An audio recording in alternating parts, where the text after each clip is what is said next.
And we have a wonderful panel conversation here this evening. We want to address moving towards an economy, culture, and lifestyles that fit more gracefully within the boundaries of the natural world and ideally bring out the best in positive human potential. These are all panel members. They're pioneers of a preferred future. They have spent a good bit of their lives trying to bring about a more peaceful and green world. And we're going to hear a little bit about their experience. And of course, I am Jan Spencer here in Eugene. So first, what I'd like to do is introduce the panel. I'm going to introduce all the panel members one at a time, just give you a little bit of an idea of who they are. So let's just start with that. First, we're going to go with Bob Randall. Bob has been a food systems activist for more than 5 decades in Houston. He has a PhD in ecological anthropology. He quit academic life in 1987 and became a professional food activist. He has a strong interest in community gardens, school gardens, farmers markets, adult gardening, farming education, and orcharding. He teaches permaculture design courses, and he began turning his suburban property in Southwest Houston into a subtropical food forest in the 80s, and actually is an inspiration for me to have done my own version of that here in Eugene a number of years later. And Bob also has a keen interest in climate change, and he's going to make some comments about climate change. Lois Arkin co-founded the Los Angeles Eco Village in 1993, and she's co-authored 2 books on sustainable cities and cooperative housing. She's a board member of the Global Eco Village Network in the United States, as well as the Global Village Institute. She's passionate about reducing automobile use, and she's a frequent advocate for sustainable urban living and gives regular tours at LA Eco Village.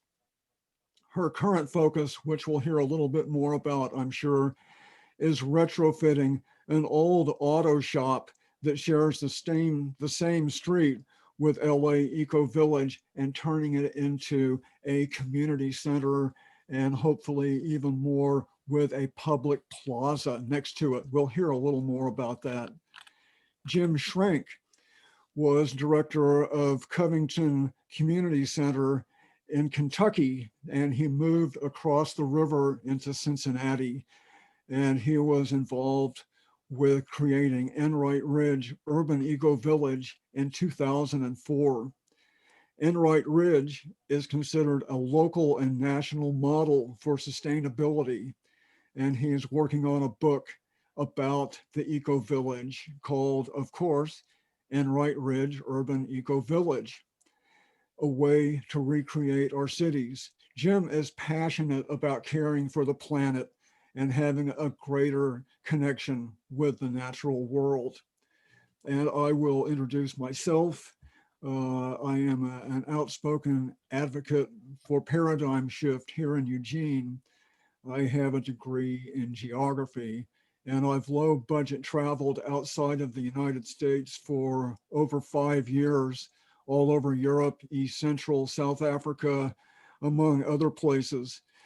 I've been working on transforming my own quarter-acre suburban property here in Eugene for over 20 years, and literally thousands of people have visited over the years to see what suburbia might become.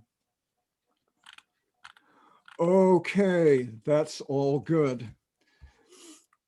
What I'm going to do now is ask each panelist one at a time, beginning with Bob, to tell us what their focus is, tell us what they're doing about it, and we'll have some pictures to look at as well. So let's just go ahead and start. Bob. Well, I have loved fresh vegetables and fruits since I was a child, and have been basically working on food systems issues probably since the mid 1960s now. Somewheres around 1992, I started getting worried about climate change, particularly how it was influencing here in the Houston area vegetables and fruits. Things were obviously changing.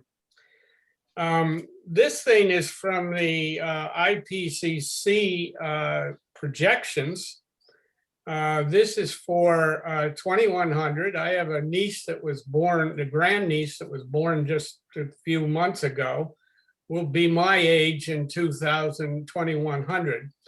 And they're looking at, if we get these scenarios, somewhere between 2 and 4 degrees Celsius increases across the United States, which is, as you can see, that's in Fahrenheit, but most of the US at the rate we're going is going to be 4 degrees or so Celsius.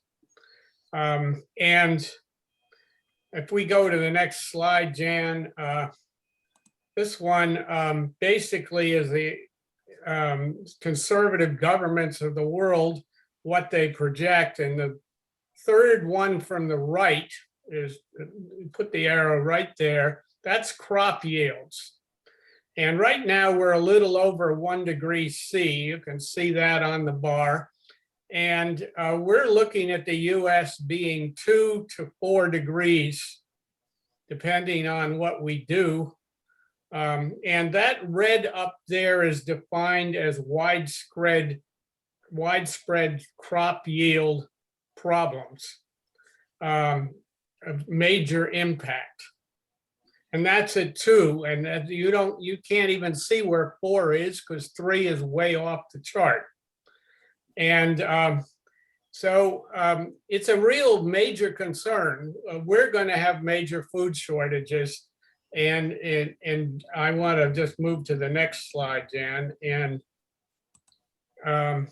so the question is really, what do we do about it? That is something I've compiled from detailed work on what common vegetables, and I've also looked at fruits, but this is all vegetables. And what it basically says is common supermarket vegetables, 61% of them don't grow above 80 degrees. Now, they don't die, but they don't grow. And basically, we cannot afford to be increasing temperatures dramatically, and that's just 2100. So basically, right now, people aren't noticing food shortages from climate so much, but we're going to have higher temperatures, more drought, and the more impact on aquifers.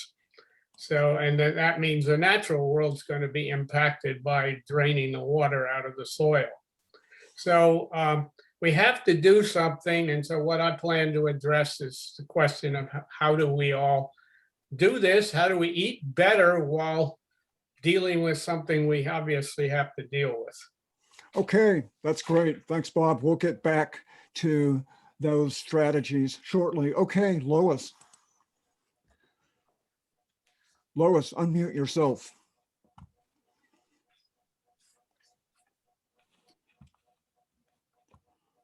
Lois, can you unmute yourself? Okay, there we go. Okay, There we go. There we go. So, so Bob, just following up on what you just said, I thought it was really interesting what was reported that the president had said the other day about we're not going to be able to eat any more meat. And it was, you know, it was such a big news event. It drove me crazy because it's like, hey, why don't we, I mean, even though it was, you know, a deliberate misinformation on the part of the right-wing media, why didn't someone pick up on that and say, well, no, we don't, the president didn't say anything like that, but you know, maybe we ought to take a look at that. Since we know that that a very, very significant portion of our greenhouse gases is coming from animal farming of one sort or another. So at any rate, something I feel kind of passionate about. But anyway, I'm Lois. I live and work in the Los Angeles Eco Village, a 2-block neighborhood about 3 miles west of downtown Los Angeles. And we essentially have a vision for reinventing how we live in the city, just as Jen has one for reinventing how they live in the suburbs. And it's all related and connected, and that's true with all of us panelists here. And we do that by essentially figuring out ways to maximize the beneficial connections both within and between our social, our economic, and our ecological systems of the neighborhood. And many of you have heard that expression before from permaculture. And then we do that in a way that raises the quality of life for us, and at the same time substantially lowers our environmental impacts.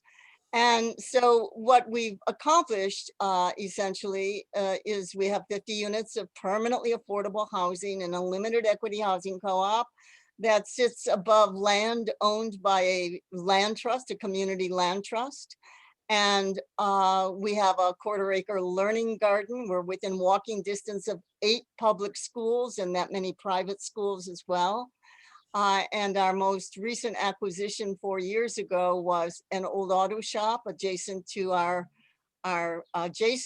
big building in the 2-block neighborhood. We refer to the whole 2-block neighborhood as the Los Angeles Eco Village, even though the properties that we own and manage are clustered around the intersection, as you can see from Jen's photograph up there of Eco Village.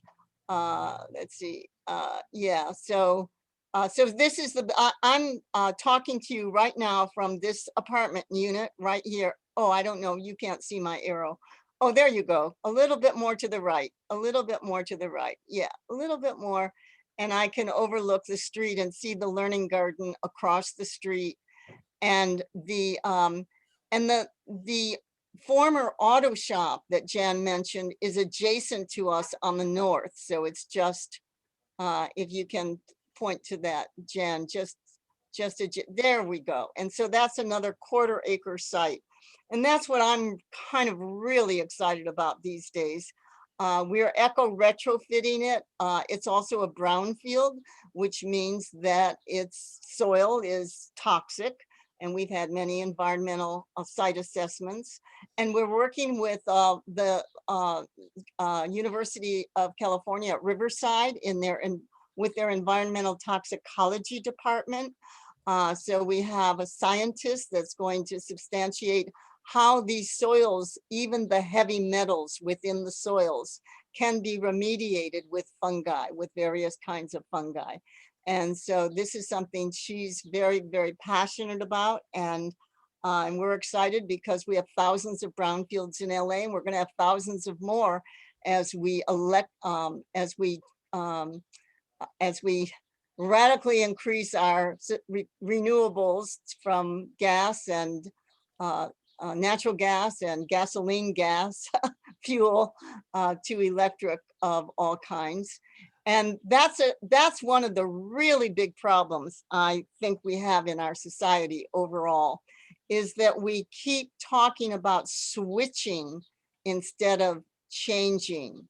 So now we're talking about switching from gas fueled cars to electric cars, but that's not going to reduce the number of cars on the street unless we're also doing culture change and really radically reducing the need to own private automobiles. And we have a lot of ideas and ways that we do that in the Los Angeles Eco Village. Like Okay. All right. We'll get to that, Lois.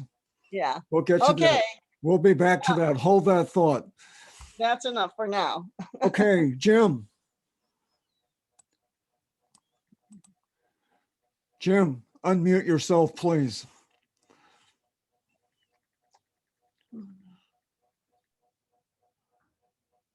Jim, can you unmute yourself? Okay. Okay, they wouldn't unmute. As Jan said, I was the director of an inner city neighborhood center back in the 70s. And one of the things that dawned us wasn't just the poor that were unhappy. It seemed like so many people around us weren't. And we did some research, and our conclusion is 75 to 80% of the people in this culture aren't happy with who they are and what they're about. And we ask why. And our conclusion is, in doing the research, is that there's a real dichotomy in the culture. The culture says if you got a lot of money and stuff, you'll be happy. And if you don't, you're not happy, you just don't have enough money and stuff. And reality is that once we get the basic necessities of life, which for most of us doesn't take a lot, it is really our relationships to each other and also to this amazing planet that brings about contentment, brings about happiness. What we really need is a new story at this point. Our present story says that economics is primary. And humans are purely consumers and producers in this economic system. And the earth is purely a resource. And the thing is that's worked. I mean, there's almost 8 billion of us on this planet, which is a sign of a successful species. The problem is the old story is now going to destroy us. It literally could destroy our species. So what we need is a whole new story. And that to me is what's really important. And I think that the story we need is how do we reconnect? How do we come back to realize that we are Earth, that we don't own the Earth. I always tell people, if you ever hear me say I own anything, hit me upside the head, because we really can't own the Earth. Saying we own the Earth is sort of like saying my little finger owns me, which makes absolutely no sense. Even if my little finger really thought it owned me, still wouldn't make any sense. So our saying we own the Earth is just crazy. So I think what we've got to do is realize that we are Earth. And that to me is the real drive I have for the eco-village. Yeah, very good. Thanks, Jim. Very good. We'll come back to that. There's good stories here everywhere. So I'll just say a couple minutes of what I'm interested in. My primary interest is paradigm shift, like all of us here. And how do we move from where we are now to a future that I think we deserve? We deserve better than the consumer society. The planet certainly deserves better than the consumer society. And my own life experiences have kind of led me to suburbia as a place to manifest some of that ideal. So I've been transforming this suburban property here in Eugene as a 1/4 acre for the last 20 years, where I do produce a significant amount of food, energy, water, and aesthetics. That's a really important item there, is aesthetics. If the places where we inhabit, both in private and in public, were more affirming and positive, we'd be a happier and healthier people. And in my perception, market capitalism, the economic system that dominates our lives in so many different ways, is absolutely not a partner for a healthy, green, peaceful planet. And I'm all interested in the social, the economic, the environmental, even the spiritual alternatives, and the entities we can work with in the community for bringing about changes that could potentially be what's called for is nothing short of a leap in human consciousness. We've been stuck in the same place for a long time with our over dependence and fascination with lots of stuff. And stuff is good. We need to be comfortable. We need to have food to eat, but we need to live within the boundaries of the natural world. So I will pick up some of those thoughts when it's my turn again. But let's go back up to Bob, and we're going to have a chance now to go into a little bit more detail. Go ahead, Bob. Well, I think what I want to do is pick up on what you said, Jan, and point out that I'm a permaculture person. I'm on the board of the Permaculture Institute of North America, and I've known about permaculture, at least generally, since 1978. And basic idea is this, that what we need to do as a human species is try to keep the human species going for as long as possible, permanent culture, so to speak. And the only way to do that is to care about the future, to care about who will come next, to care about black bears and trees and so on. And in order to get there, you need to have a sustainable nature, and you need a sustainable food supply, and you need a sustainable housing and sustainable communities. And so in order to get there, you're going to have to be able to do that. And so when you make a big decision, you have to take all of that into account. Permaculture is basically about a bunch of design principles to achieve those ethical principles. And the point being is that the way most decisions are made in our society that are important are based on really two questions. What is going to maximize profits in the short run, and what is going to continue power? People want power, people want money, and those things are not the issues I was talking about: sustainable nature, sustainable community, sustainable housing, and so on. And we need to move important decisions into that direction if we're going to continue to have a civilization at all. That's the broad thing. Locally, what I've been doing is trying to help people build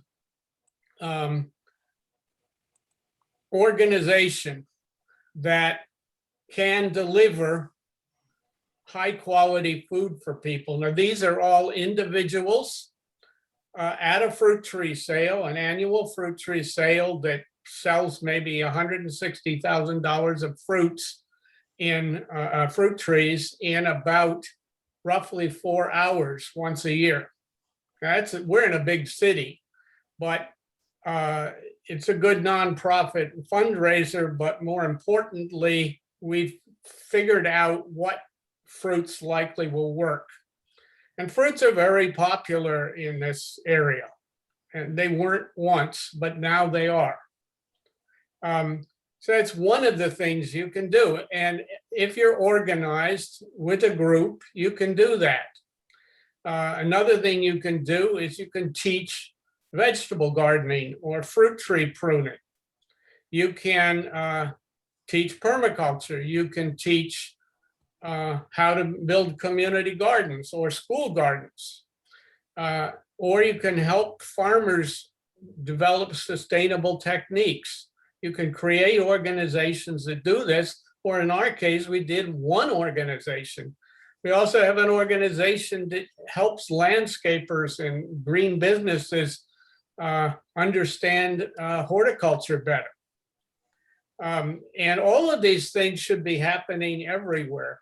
I wrote a manual, 500-page manual on how to grow fruits and vegetables, herbs and spices that's sold in all sorts of local businesses and nonprofits around Metro Houston. It's a manual on how to do things based on basically talking to a lot of people about how to do this stuff. You won't find it on Amazon because I don't sell it on Amazon. I sell it locally and I send the profits to them. But there's no reason at all why such manuals couldn't be made available everywhere in North America or the rest of the world. So there are a lot of things you can do. And as I said, everybody's going to improve their diet that way. And secondly, they better, because they are not, you cannot depend on long distance food shipments from tropical countries as things get hotter. I don't know if I run through 5 minutes or not, but somebody else want to. Yeah, that's great. And of course, when we've made our somewhat longer comments afterwards, then the panelists will have a chance to ask each other questions and make some further talk as well. And then when that's finished, we unmute everybody, and everybody here can have a chance to enter the conversation as well. So please stay with us, because that's one of the most fun parts of the conversation, is when everybody has a chance to say something. Okay, Lois, unmute, please. Mute. Yay. Again, following up on Bob's passion about growing food. I too have that passion. And in the property that we're retrofitting, it's all asphalt. So we do have a 1/4 acre learning garden where we have a lot of stuff in the ground, and it's very permacultural. And then a lot of local gardens around the apartment buildings that we own, because there's quite a lot of earth. We have a big courtyard and lots and lots of small gardens and around both of our buildings, and also across the street and so forth. So there's a lot of greenery. You can see how we are greened compared to the surrounding pavement all around us. This is the big street there is a major thoroughfare that goes for about 25 miles from the hills to the ocean. And then the street on the north is another kind of street that gets a lot of traffic and so forth. So, but we're, we're doing okay. We're in good shape for the shape we're in. But going back to the eco retrofitting of the commercial property north of our a large apartment building there, we have a little teaching nursery where we're teaching people how to grow things in pots. And because a lot of people, as you can see from what you just see around us, a lot of people don't have very much space to grow anything in the ground. We are the densest area in the entire United States. We are denser in our area than New York City, not just Manhattan, but the whole city of New York. So, there's not a lot of outdoor growing space, except of course we should be depaving the parking lanes on many of our extra wide streets and doing urban farms that way, and maybe tiny house villages on those parking lanes, and just really starting to depave our city. I think we're going to get a lot of support from the president, from what I heard the other day when the kinds of things Biden is talking about in terms of the environment. I think we have a tremendous opportunity, all of us, to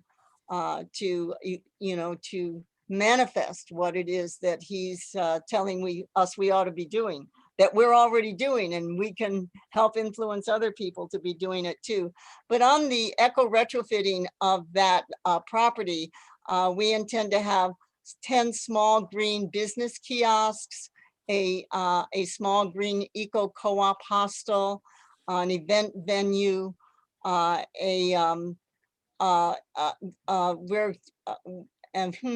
we're in the process. We just recently received a grant from our Department of Water and Power.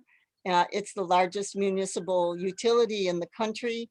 And we have a grant to reach out to people within our council district of 250,000 people to help them do behavior change around energy consumption.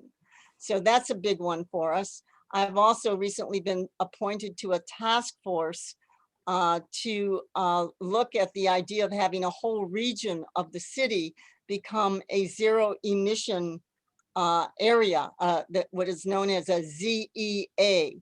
And there are a dozen cities around the world that committed to doing that back in 2014. So we're finally getting to do that thanks to our mayor, who organized the mayors in lots of countries all around the world and got the commitments to do these zero emission areas. So that's exciting also.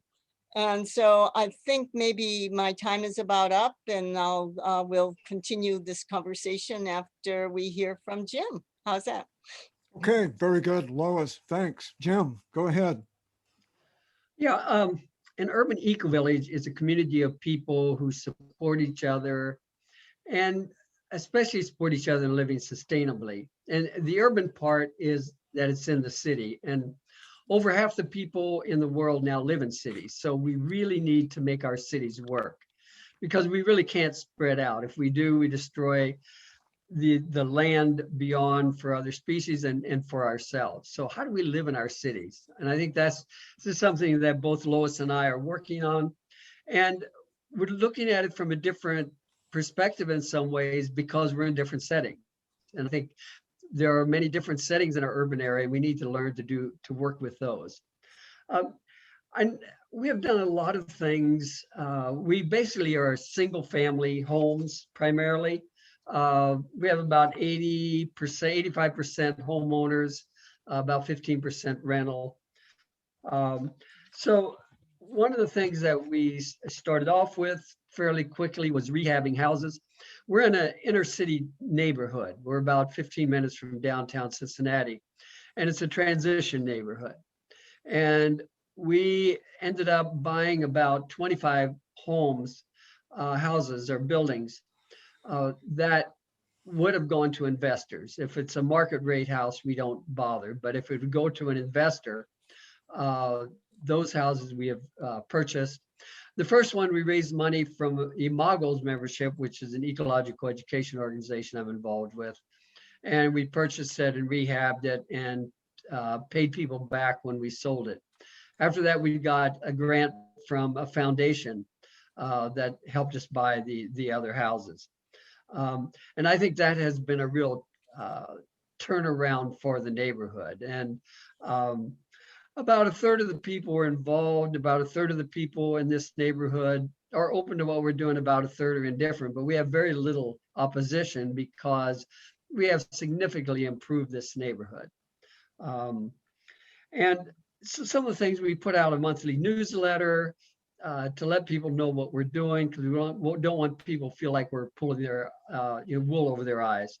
So we put out a newsletter. It has a lot of gossip, but then also things that we're doing, et cetera. So as probably we're doing a lot of the day-to-day kind of thing that Lois is, gardening, potlucks. We have a soup club. We have some chicken co-ops, a food buying club. And a lot of people walk in the neighborhood, and that's how we really get to know each other in a lot of ways, walking in the woods. We have committees, that people work on together, parties. And one of the things we've gotten involved in recently is the rights of nature. And I tell people, we've got thousands of residents in Enright Ridge Urban Eco Village. About 250 of them are human. And I think we really have to look at the natural world. And there's a rights of nature movement that is really looking at recognizing that other species and rivers, et cetera, mountains have rights. And because economics is primary, we've given rights to corporations that don't really exist. And they have more rights than we humans do. And then the rest of the living earth has, according to our laws and our paradigm, have no rights. So we've gotten involved in this movement in Cincinnati, trying to get the city and the state to recognize the rights to the Ohio River. So basically that's what we're about. And I've got a book on the Eco Village that I'm working to get published right now. Okay, great. Thanks, Jim. Let's just go down here. everything Bob, Lois, and Jim talked about fits in with the comments I'm going to make, because they're all about actions that people are taking where they live, and even some going beyond where they live, to help bring about a more peaceful and green and sustainable economy, culture, and planet. So what I want to do is, I've kind of been doing some new thinking, and I think I'm ready to even do a 5-minute version of what is essentially a 2-hour, 2-part, 3-hour presentation. So this is pretty information dense, but I'll also mention that part 1 is already on YouTube, and part 2 will be on YouTube within a day or two. Also, these are slideshows. And actually, this is a slide from the slideshow, the 2-part slideshow. So what I explain in this 2-part presentation, the way I would summarize what capitalism is all about is it attempts to supersize everything, whether the supersize is shelter, which supersizes, of course, into suburbia, whether it's supersizing transportation, which becomes cars, which is supersizing food, which becomes junk food, and really kind of excess animal products.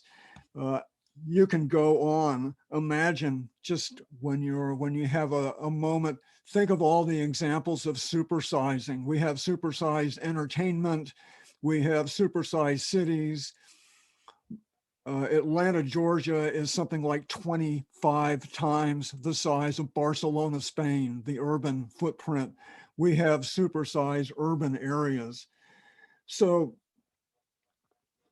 I feel like paradigm shift begins in our own homes when we prioritize our own time and money, to put it to best use, to help bring about the kind of a world many of us would prefer seeing.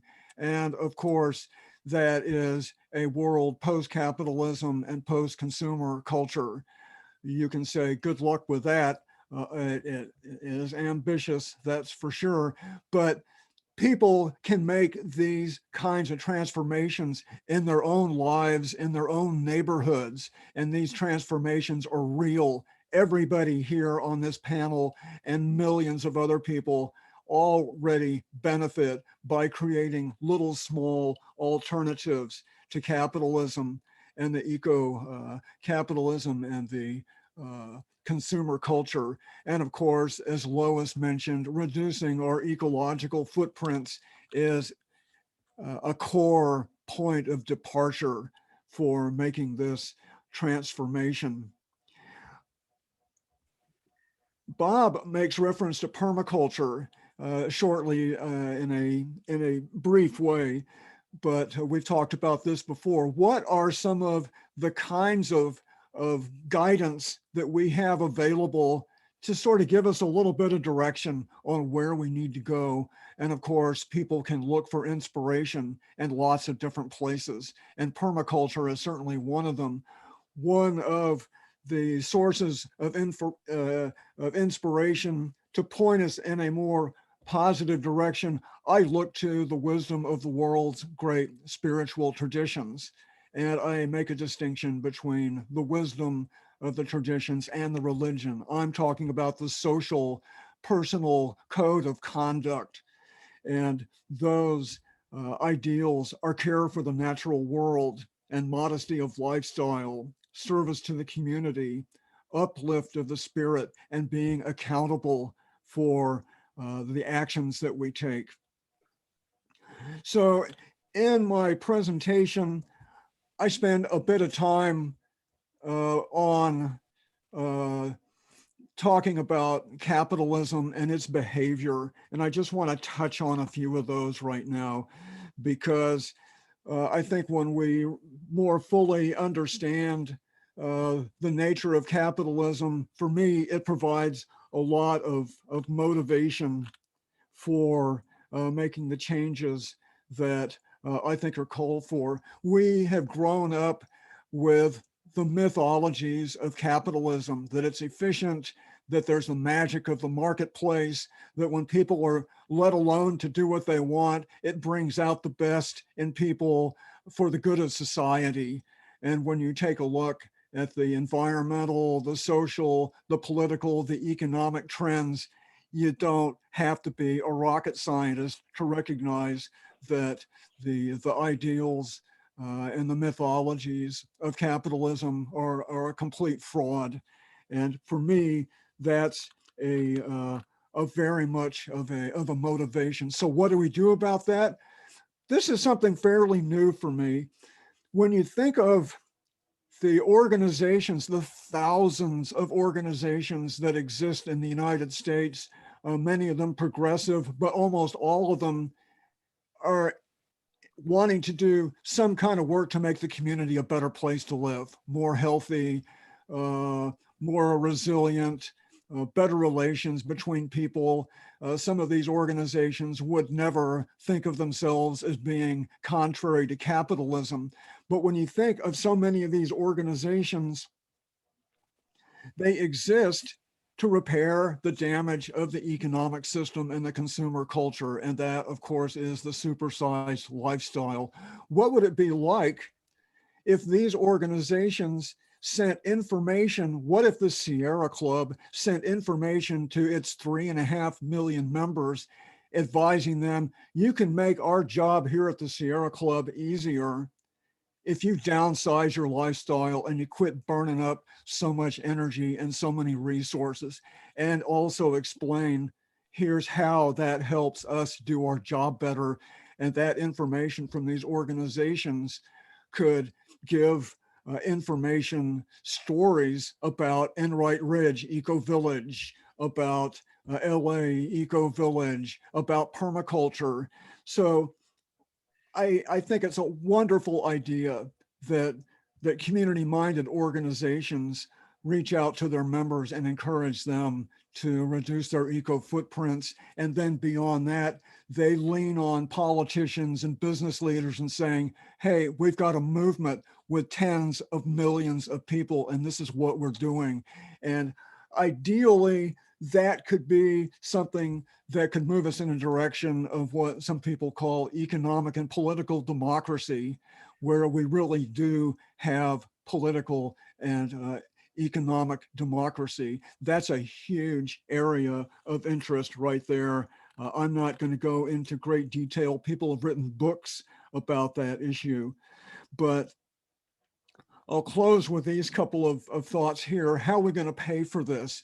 Well, when we have priorities in our own lives about how we want to spend our time and money, instead of buying products and services that don't serve a greater good, we invest that time and money into our own homes, our own communities, our own neighborhoods, and we spend that time and money making where we live a better place. And of course, I love neighborhood associations. That's a great way. There are thousands of organizations to volunteer with, but the double benefit is a huge, I've never heard anybody mention or describe anything like this, but we all know what external costs are, that what we pay doesn't cover the cost of the product or the service. Part of the external cost is huge damage to public health and the environment. If we didn't buy those products and services, we wouldn't have to spend trillions of dollars repairing that damage. And we could apply that savings to productive places. And that idea works at home scale and it works at national scale as well. And my final comment is, I just have to believe, especially with others on the panel and millions of other people, positive human potential is our greatest renewable resource. We're just capable of way better, and we deserve way better, people and planet. So I'm going to stop at that point, and we're going to have a discussion. Maybe I'll just get started. I know, Lois, you unmute yourself, please. You mentioned, I think, kind of hopeful and I'm a little jaundiced. Joe Biden is getting some pretty positive press. He's totally mainstream, in my opinion, but he said some things about a climate core and about not funding new highways. Does anybody, Lois, Bob, Jim, any comment on what they think of the potential? Is Joe Biden a closet eco warrior? I think well, I'll just say, I think he's had a lot of pressure on him from the more progressive end of the Democratic Party, certainly Bernie and AOC and probably even Elizabeth Warren, for that matter, certainly around the Medicare for All issue. So yeah, so I think he's obviously been open to that pressure, or we wouldn't have heard the words that we've been hearing lately from him. And now what our job is, and I really like what you said, Jan, about us reaching out to our constituents to do what they can to reduce their ecological footprint. I think we collectively have to figure out how to hold his feet to the fire. And do that through our local representatives as well, to get them to, if they're not as progressive as we want them to be, then we got to keep the pressure on them to keep the pressure on the president.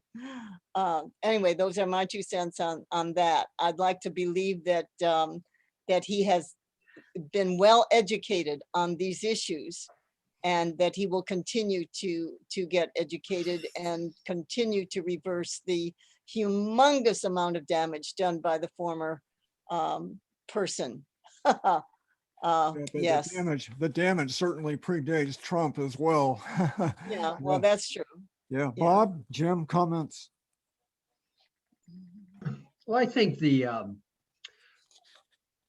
even the Green New Deal, which is a neat idea, is just still not going far enough. You know, there's a Red New Deal that Native Americans pulled together that makes just a whole lot more sense in terms of our connecting with the planet. So, you know, I think that we've got a long ways to go. It's definitely better than it was, but you know, if we have 100 holes in the dam, you know, he's not going to fill more than 25 or 30 of them. So we've got a lot of work to do. Well, My comment would be that he's probably going as far and as fast as that system will allow. I don't think he can push it any faster than it's going. I don't know whether that's enough by any means, but right now 2 years ago, the American people averaged 17 tons of greenhouse gases per person. And China had 10, and India had 3, and European Union had 7. We're at 17, and to even be reasonably equitable, you've got to cut at least half of that per capita greenhouse gases. And so nobody is even close to even admitting, seeing what kind of a hill there is to climb. So he's working probably about as fast and pushing as hard as he can, probably. I mean, I don't know enough about the politics to know what you can actually get done, but what's reality is going to push this. Reality is firestorms in the West and floods and hurricanes and anyway, all the rest of it. And so I think the politicians are going to have to pay attention to what's happening, but I think it's going to move much faster than it is because reality will drive it. Yeah. Yeah, what you mentioned reminded me, Bob, you mentioned all the 17 tons of greenhouse gases, and Europe does about 7. I think many of us have seen a conception of eco footprints put out by this group called the Global Eco Footprint Network. I've made references to this before, and I bet people here know about that too. They actually have a calculator on the internet, footprintcalculator.org. You can find it easily enough. I certainly wouldn't assume that that calculator is the final word, but what it does is it asks people questions about their lifestyle, about what kind of a place they live, what kind of food they eat, their transportation, all kinds of questions about lifestyle.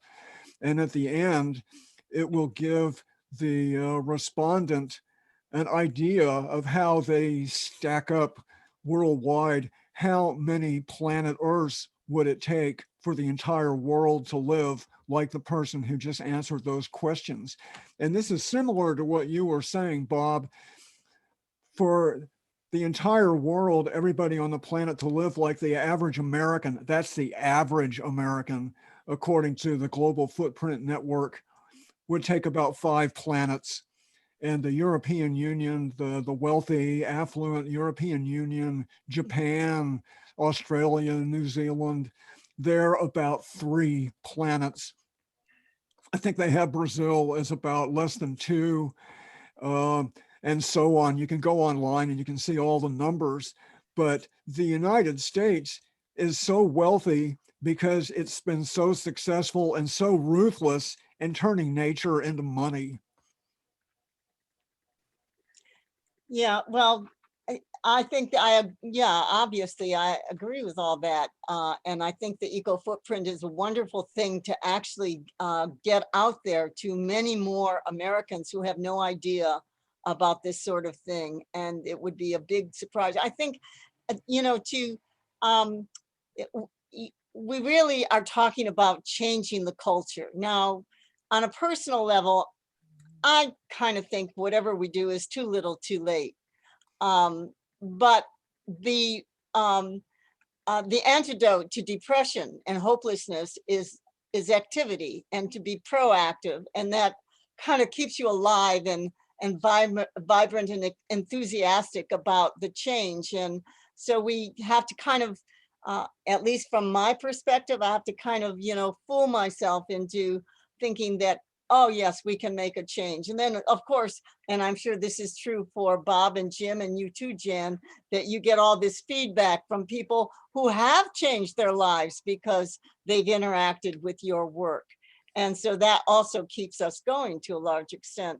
But I think in terms of what's happening with Biden right now, that he is in a race, not knowing what next year is going to bring, and he doesn't want to make the same mistake that Obama made, that he had all that opportunity in the first year and then lost the Congress in the, you know, in the next election and wasn't able to do anything more. So while he's got this very, very, very tiny, slim majority, he's going to try to do as much as he can. And we've got to support him in that, I think, as much as we can. And also work on that midterm election so that we don't lose what we have, particularly in the House, and maybe take back a few Senate seats. Who knows? Anyway, that's going back to what we all are doing. I do have a question of the 3 of you. What was the aha moment or moments that brought you to do what you're doing? Bob, go ahead. The aha moment. Well, I was a graduate student in Berkeley in the mid 70s. My wife was too, and she kept needling me to go to somebody's house. She was on the toxic task force for the San Francisco Bay Area with this woman, Helga Olkowski was her name. Helga and her husband wrote a book called Common Sense Pest Control and the Integral Urban House and a bunch of other stuff. Anyway, I went and I couldn't believe how much food they were producing on this tiny urban Berkeley lot. They had cauliflowers growing on the roof. They were raising alfalfa and feeding it to rabbits. They were collecting flies on the dung of the chickens and freezing them and feeding them back to the chickens. I mean, it was astonishing. And I walked out of there, and this is Berkeley, and I'm thinking, this is a green desert I live in. It was just because it was so much more productive than anything else you could see anywhere. And that was the aha moment when I realized that I didn't have to give up that wonderful food my grandfather raised in his retirement farm. You know, I always thought I was gonna, have to live off of supermarket food. And then I realized I don't really have to do that. That was one, and reading the works of Scott and Helen Nearing were the other one. Very good. Lois. Well, I started my organization in 1980 as a resource center for cooperatives. And within and I didn't know that much about it, but I was passionate about it as I had learned about it. And I thought, oh yes, we're going to have a resource center for cooperatives. We should have more cooperatives in LA.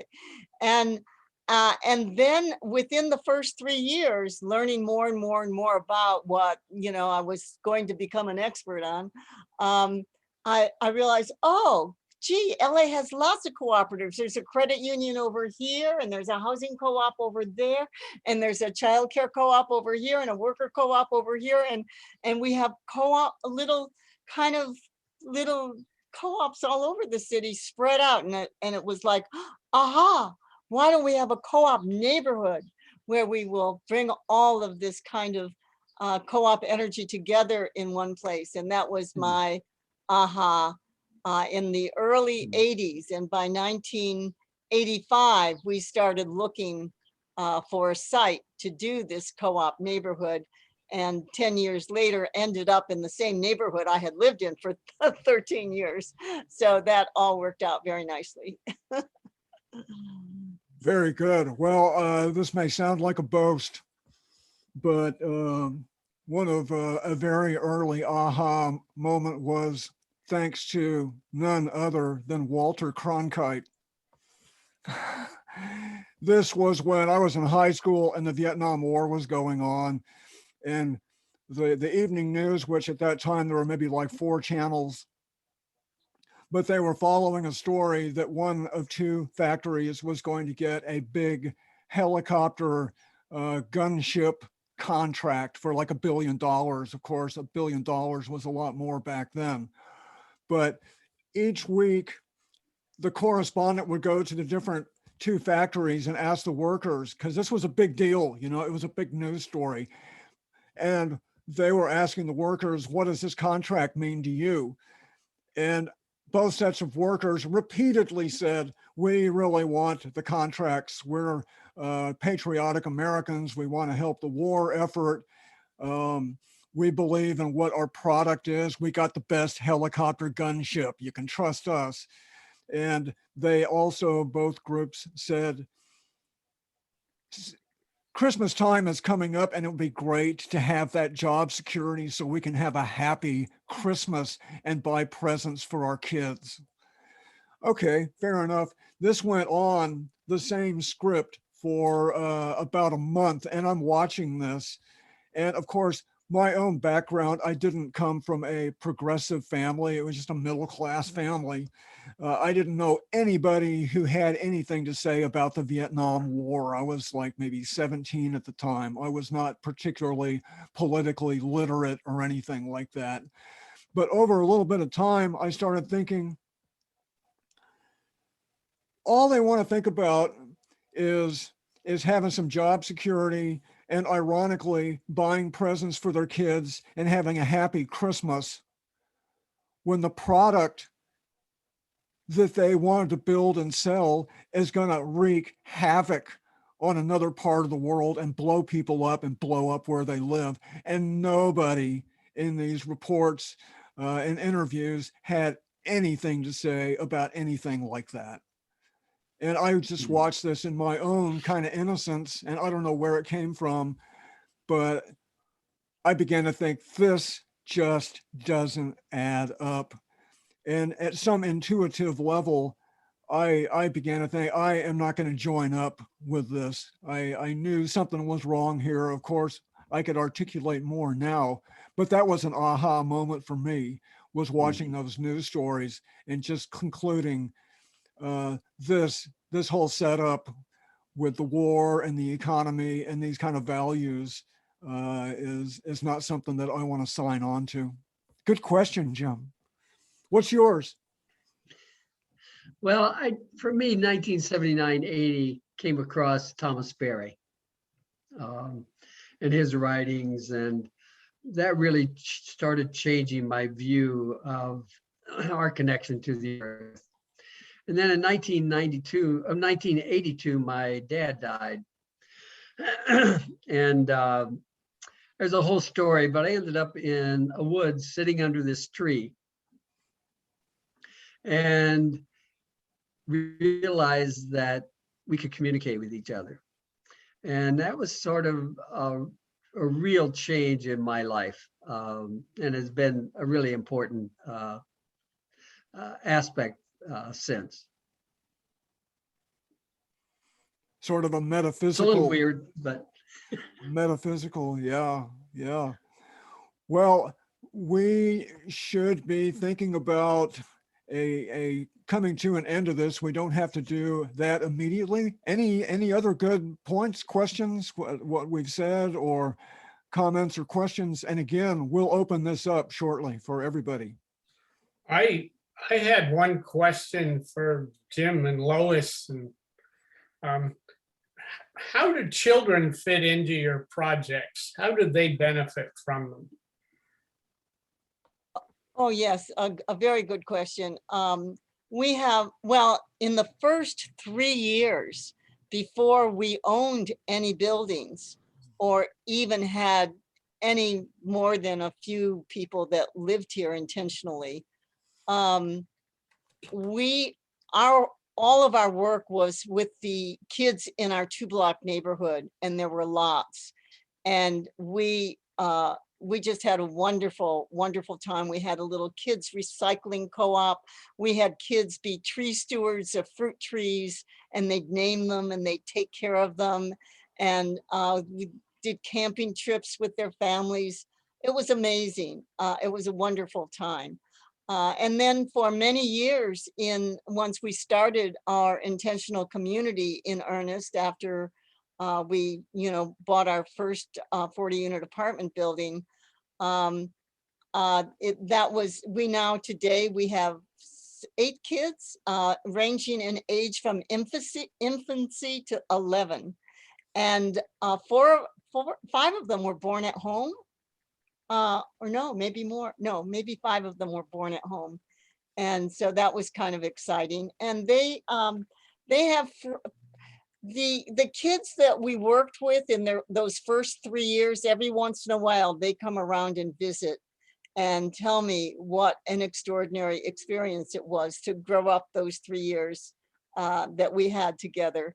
And our kids today, they have free reign of our properties, and they do plantings, and they take care of the chickens, and they get so excited about the eggs and so they're kind of learning, they're kind of soaking things up just by being here. And it's interesting because I asked a few of our my intentional community neighbors the other day, has anyone been thinking about maybe we should kind of more formally be eco-educating our kids? And so that's a discussion that hasn't gotten more in depth, but I was kind of taken aback a few weeks ago when I asked the kids, if you know what kind of a tree this is, and they had no idea what kind of a tree it was. I was like, oh no, you got to know. We're going to start doing tree tours or some fun way that they'll want to know what the names of all the trees are. Yeah. So that's my story about kids, and everyone looks after the kids. I mean, there's a lot of you know, about a lot of sharing, and we're allowed to talk to other people's kids if we see things that they shouldn't be doing and so forth like that. It's pretty nice. Who Jim, else? Oh, Jim. Yeah, Jim. for us, we've been living on Enright Avenue for 47 years. And the number of kids changes, the number of girls and the number of boys, and that changes. Right now, we have quite a large group of kids. And the exciting thing is the parents relate to each other. And through that, I think they bring the kids together. And not only do they interact with other kids who care about the earth, they relate with other adults who really care about the earth. And so I think that kind of dynamic is what's really exciting. And in fact, I just had a young woman and a 4-year-old move into my house with us. So, but she's out tonight visiting friends in the eco village and who have kids. And so, you know, it's been fun. Yeah. yeah, the conversation about kids is great. And it reminds me, sort of boomeranging back to Joe Biden. Of course, we probably are aware of this, and I hope a lot of people are, his sort of comments and intentions of perhaps dramatically expanding the youth corps, you know, like Service to America, the Climate Corps. I can get behind that, especially if they start teaching those kids permaculture and get a little bit more radical about it. Comments? Yeah. Yeah, you know, that's interesting. We should, I know there are regional permaculture guilds all over the country. And it would seem like an appropriate thing to do is to get all those guilds to connect and make sure that's on the agenda for that youth climate corps. Yeah, that would be great. Yeah. Okay, Bob, you'll report back to us on that one, right? We're, well, Permaculture Institute of North America has been growing rapidly. Yeah, And, that's it. it's focused mainly on people who've been through the 75 to 100-hour course. Yeah. And but what we're doing, like we're working on a project with historically underserved communities in Minneapolis regarding developing farmers. And we're working on a project in Oregon aimed at not burning off forest waste when they are making it less fire intensive. And instead of burning it, turning it into biochar and burying it. And essentially what we're gearing up to do is do permaculture projects in all over North America. That's what we're aiming at doing. And organizing permaculture community. We think there's 50,000 people have gotten certificates in permaculture in the United States. And I just say that there's at least 3 or 4 things you can do to reduce your we could use in making decisions. Like, do you get more than one use out of energy and materials and labor? You know, you go somewhere, how many uses do you get out of it? If you do this thing we're doing right now, how many uses do you get out of it? You can zone things so that you don't need to travel distances in order to accomplish things you do all the time. You can design for disasters so that if if you're in a fire prone area, I always tell people, if you're in a steep, dry area, don't put your house near the top of the hill.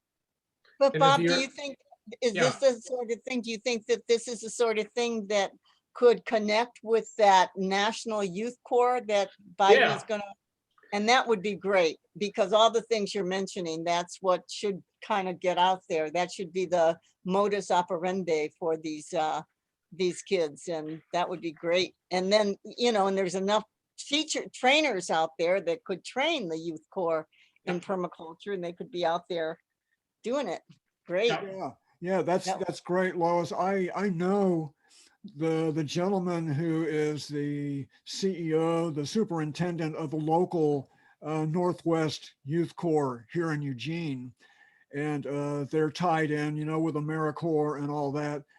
He is knowledgeable about permaculture, and I emphasize to him that when the time comes and the virus allows kind of something of a return to something normal, I strongly invited him to bring his youth corps people, you know, the youngsters, 18, 20, 22, over to my place to see what suburban permaculture looks like, so they can have a real life experience to see, you know, one example of permaculture in action. And I'm thrilled, Bob. Wow, I would hope, just like Lois points out, this ought to be a high priority, and it ought to be a high priority for all of us in the permaculture community, because there's listservs all over the country, whether they're permaculture or urban homesteading. There's thousands, Chicago, Atlanta, San Diego, Denver. This information really ought to go out to encourage the system, you know, to upgrade its expectations of itself, you know, with this. to bring this whole body of information to the mainstream of America, who never heard the word permaculture or eco-village or intentional community or resilient neighborhoods, or, you know, how is it that we're going to reach the mainstream of this country? You know, if you look at television or on your computer or on a real screen or anything, and it's just as you say, Jan, we're just absolutely inundated with capitalism. And how is it that we can kind of change that, influence for change at a national level? That would be great. That would be great. There's plenty Indeed. of reason for doing that. One of the things you talked about, Jan, was doing things locally, you know, what that doesn't. And we've been having interns work with us for 5 or 6 years, and mostly college students. And I think the difference it has made, I think we've really changed some lives. We've also gotten some work out of them, which has been really nice, but we've also given a lot. And I think that that's something that we can do, is to really bring people in and to help them learn, you know, to actually experience a different way of living. Yeah, well, I think everybody here has been doing exactly this kind of outreach in some fashion or form for a long, long time. Yeah, and I think it's certainly appropriate to pick up the pace and encourage others. There's lots and lots of good stories all over the country. I know we've got a ton of them right here in my own neighborhood. And it's important for us to be telling those positive stories.